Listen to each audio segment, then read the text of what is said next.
நிலச்சரிவால் கடுமையாக பாதிக்கப்பட்டிருக்கும் வயநாடு பகுதியில் 4வது நாளாக மீட்பு பணிகள் தொடரும் நிலையில் மண்ணில் புதைந்திருந்த 4 பேர் உயிருடன் மீட்கப்பட்டிருப்பது நம்பிக்கையை அதிகரித்திருக்கிறது. சுற்றுலா பயணிகளின் சொர்க்கபுரியாக பச்சை பசேலென காட்சியளித்த வயநாடு தற்போது சேரும் சகதியுமாக சீர்குலைந்து காணப்படுகிறது.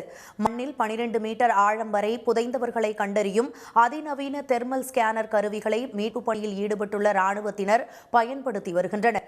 இந்நிலையில் படவெட்டிக்குன்னு எனுமிடத்தில் மண்ணில் புதைந்தபடி போராடி கொண்டிருந்த 2 பெண்கள் உட்பட 4 பேர் உயிருடன் மீட்கப்பட்டனர்.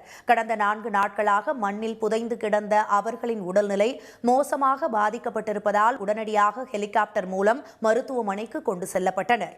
நிலச்சரிவில் சிக்கிய வேறு யாரேனும் உயிருடன் உள்ளனரா என ராணுவத்தினரும் பேரிடர் மீட்பு குழுவினரும் அங்குலம் அங்குலமாக தேடி வருகின்றனர். இதனிடையே வயநாடு நிலச்சரிவில் சிக்கி உயிரிழந்தோரின் எண்ணிக்கை 350ஐ நெருங்கியுள்ளது. இதில் 27 பேர் பள்ளி மாணவர்கள். மேலும் 23 பள்ளி மாணவர்கள் உட்பட 298 பேரை காணவில்லை என்று செய்திகள் வெளியாகியுள்ளன.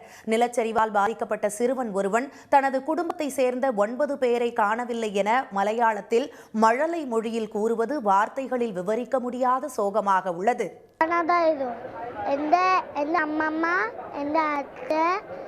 அச்சச்ச, പിന്നെ എൻ്റെ കൂട്ടുകാര്, ചെറിയമ്മ, പിന്നെ അവരെ അച്ഛൻ.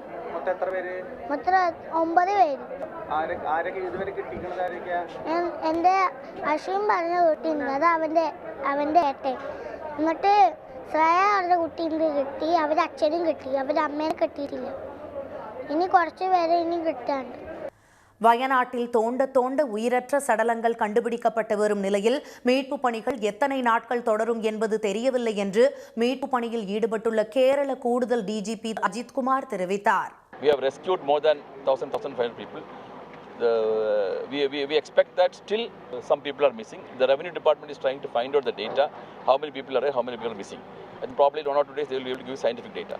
You cannot say that when this work will stop. Till all the areas are searched, excavated, and we are able to cover entire area, the operations will continue. நிலச்சரிவு தொடங்கிய இளவிழா பூஞ்சேரா கிராமத்தில் பொக்லைன் வாகனம் செல்ல முடியாத அளவிற்கு அந்த கிராமமே சிதைந்து போய் கிடக்கிறது. மீட்பு பணியில் ராணுவத்துடன் கைகோர்த்துள்ள இஸ்ரோ நிலச்சரிவு ஏற்பட்ட மலைப்பகுதியை புதிய தொழில்நுட்பம் மூலம் துல்லியமாக புகைப்படம் எடுத்து அதனை மீட்பு குழுவினருக்கு வழங்கி வருகிறது. நிலச்சரிவு அதன் ஆரம்ப புள்ளியிலிருந்து சுமார் 8 கிலோமீட்டர் வரை கோர தாண்டவம் ஆடியிருப்பதாகவும் 86,000 சதுர மீட்டர் பகுதிகள் கடுமையாக பாதிக்கப்பட்டுள்ளதாகவும் இஸ்ரோ தெரிவித்துள்ளது.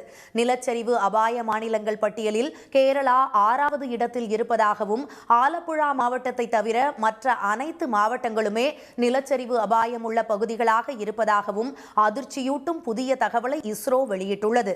இதனிடையே வயநாடு, கோழிக்கோடு உள்ளிட்ட பகுதிகளில் மீண்டும் கனமழைக்கான மஞ்சள் எச்சரிக்கை. சன் நியூஸ் வாட்ஸ்அப் சேனலை ஃபாலோ செய்யுங்கள். QR கோடை ஸ்கேன் செய்து சன் நியூஸோடு இணைந்திருங்கள்.